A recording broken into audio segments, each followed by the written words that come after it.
teman-teman, welcome to my YouTube channel.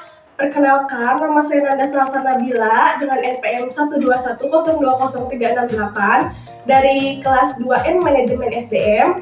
Di sini saya akan menjelaskan materi tentang pembelajaran organisasi untuk memenuhi tugas mata kuliah Manajemen Inovatif. Yuk langsung saja simak materinya. Boleh 50.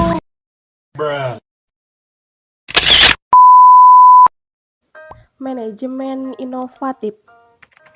Pembelajaran organisasi. Konsep organisasi pembelajaran. Organisasi pembelajaran merupakan proses pengembangan performa karyawan dalam organisasi secara kontinu meningkatkan kapasitas untuk mengatasi setiap tantangan dan perubahan.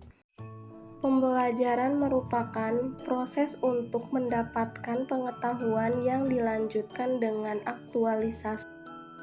Ada dua hal yang telah dimiliki melalui pengetahuan yang sebelumnya. Yang pertama, proses mendapatkan pengetahuan untuk mengetahui bagaimana cara mendasari pengetahuan fisik untuk produksi tindakan. Yang kedua, proses mendapat pengetahuan untuk mengetahui mengapa demikian yang dihasilkan kemampuan untuk mengartikulasikan pemahaman konseptual dari pengalaman.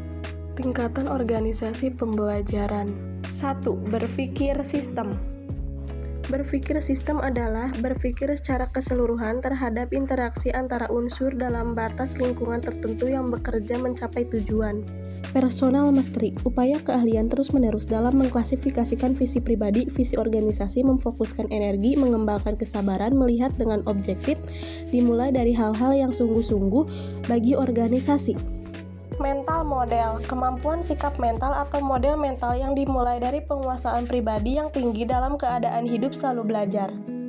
Membangun visi bersama, kenyataan perjalanan terus-menerus sepanjang berhubungan dengan visi kepemimpinan yang memberi inspirasi pada organisasi merupakan kapasitas untuk berpegang pada gambaran bersama akan keadaan yang ingin diciptakan di masa yang akan datang.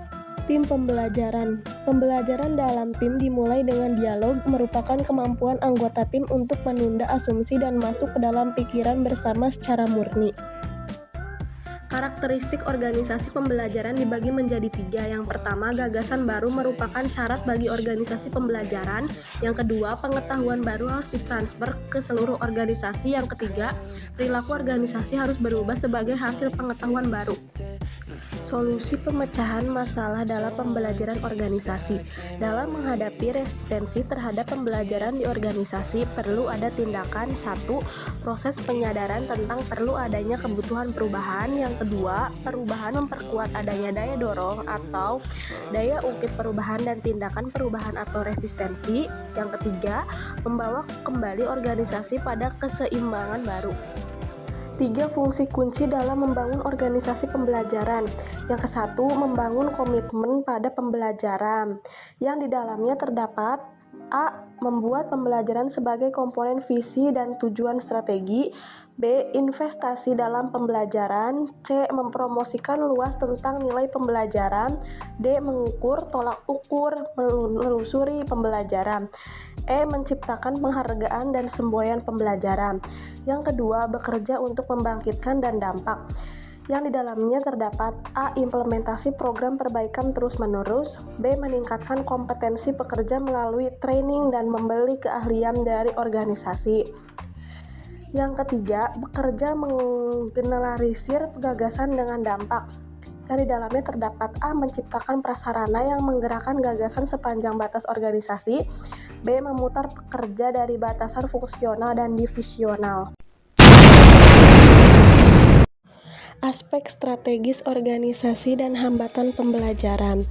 Organisasi belajar berkaitan erat dengan upaya mencari jawaban bagaimana organisasi mengantisipasi perubahan lingkungan yang cepat agar bisa bertahan dan tampil sebagai pemimpin di bidangnya.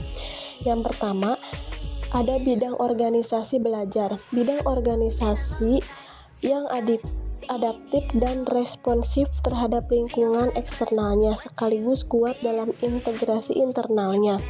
Yang kedua, organisasi belajar. Proses di mana anggota organisasi mendeteksi berbagai kesalahan Kemudian, mengoreksinya melalui berbagai tindakan atau restrukturisasi organisasi. Yang ketiga, organisasi belajar. Proses yang menunjukkan tim manajemen mengubah pembagian model mentor organisasi, pasar, dan pesaing mereka. Organisasi belajar membutuhkan komitmen pada organisasi dan perlu menghilangkan 3 penghalang belajar, yaitu berpikir pragmatik, kompetitif, dan reaktif melalui perubahan cara berpikir. Memiliki kemampuan bahasa, menjelaskan dan menerima perbedaan, mendapatkan pendapat sehingga mampu mengubah sikap reaktif menjadi kreatif.